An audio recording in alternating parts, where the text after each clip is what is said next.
Hi everyone, and welcome back to the 49th video for the Old Testament Survey course. In this section, we'll look at the Book of Haggai, a short but powerful book. And let's start with some background issues. The author of the book is the prophet Haggai, and little is known about him, but he's also mentioned in the book of Ezra as preaching in Jerusalem in the time of the restoration to encourage the people to rebuild the temple. And as we'll see, this is an accurate description of part of the book of Haggai. And like I said, the date of Haggai is the time of the return from exile, as described in the books of Ezra and Nehemiah. Remember, from Ezra, that the rebuilding of the temple was stopped for a time, and then it was started again years later. And remember that the returning remnant struggled with restoring faithfulness to God and His law. And remember also that they were ultimately successful in these issues. And two of the contributing factors for their success were Haggai and Zechariah, as we'll see in this book and the next one. Now let's look at the organization of the book of Haggai. The outline has three main sections. The first section is an encouragement to complete the rebuilding of the temple. God confronts them that they were building their own houses instead of building God's house. He said that the people are not blessed when they work on their own interests and forget God's interests. In Jesus' words, they were told to seek first His kingdom. Otherwise, their selfish plans would come to nothing. And then the second section is an encouragement that God is with them. He is doing His plan and promises. Even after the exile, He's still with Israel.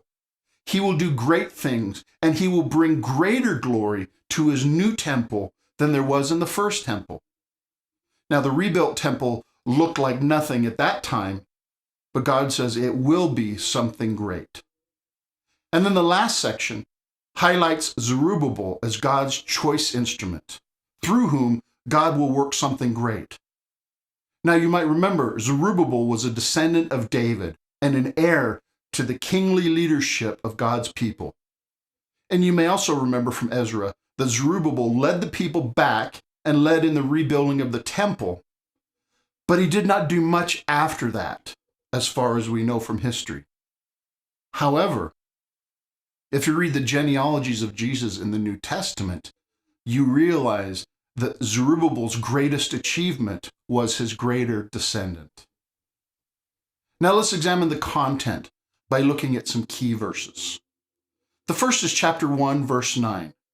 And it says, "You expected much, but see, it turned out to be little. What you brought home I blew away. Why? Declares the Lord Almighty. Because of my house, which remains a ruin, while each of you is busy with his own house." Now this passage is God's rebuke of the people for working on their own houses and ignoring His. Now He reminds them that He does not bless their selfish projects. They and we need to put Him first. Not that building their own houses was a bad thing, but they put their interests before God's interests and God's plans, and that was what was bad. And next is chapter 1, verses 13 and 14. And it says, "Then Haggai, the Lord's messenger, gave this message of the Lord to the people. I am with you, declares the Lord.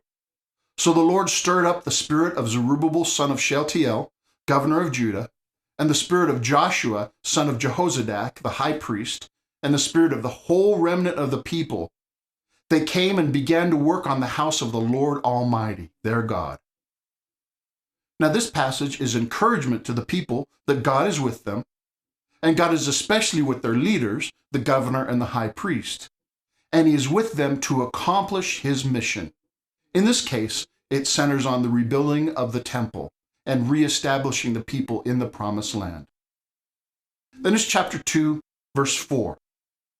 And it says, "But now be strong, O Zerubbabel, declares the Lord.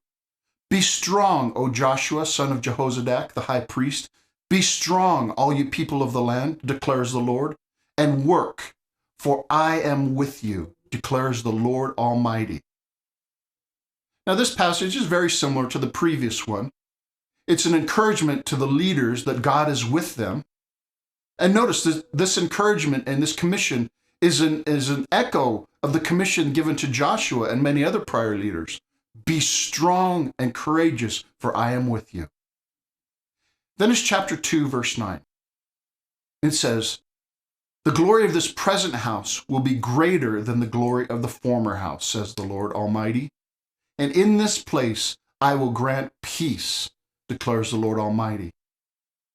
Now, this passage clearly promises that the glory of the second temple will be greater than the first. Now, how do you think this is true? Well, I'll give you a hint. The greatest thing that happened to the second temple is that it is the place where Jesus preached. In other words, the presence of Jesus is the greater glory of the second temple. And then finally is chapter 2, verse 23. And it says, on that day, declares the Lord Almighty, I will take you, my servant Zerubbabel, son of Shealtiel, declares the Lord, and I will make you like my signet ring, for I have chosen you, declares the Lord Almighty. And this passage again highlights Zerubbabel as God's chosen servant. It says he's like God's signet ring, which is an ancient equivalent to a label of ownership. In other words, Zerubbabel was and did something that demonstrated God's presence and activity. And now let's look at the theological themes of Haggai. The first theme is rebuild the temple. Now, we saw this historically in Ezra, that the preaching of Haggai motivated them to complete the work of the temple, even against difficulties and discouragement. And the temple was very important because it was the place and sign of God's presence with his people. Then the second theme is proper priorities. And this theme is appropriate not only for them, but also especially for us. See, they ignored rebuilding the temple to pursue their own interests. And we often put the things of God on the back burner in favor of our own interests. But if we were wise, we would see that putting God first is in our best interest, because God's ways are ultimately best and most satisfying. And there's nothing else that is more important, ever. Put God first in every situation, and you will be happy. And then the final theme is greater glory. And we saw that this was a promise for the second temple. And at the time, the people would not have thought that the small beginning would be something great. But God had more in mind than they could have dreamed. And God can, and often does, bring great things out of what is seemingly insignificant in our eyes. And he does it in his way, which is far beyond what we can do on our own. Therefore, don't ask God to be a part of what you're doing, but ask to be a part of what God is doing. These then are the themes of Haggai. So now let's review. First is the organization of Haggai. It is whose house, God is with you, and Zerubbabel is the man. I know that's silly, but hopefully that'll help you to remember it. And now let's review the themes of Haggai. And they are rebuild the temple, proper priorities, and greater glory. And you can think RPG for a memory aid, if that's helpful. Okay? Now, I hope you now have a decent understanding of the message and significance of the book of Haggai. Now, of course, we're not in the same historical situation, and we personally are not called to rebuild the physical temple, but we can take the lessons from this book and apply them to the situations in our own lives and ministries. And I pray that God will give you insight to do so. Now, in the next section, we'll examine the book of Zechariah.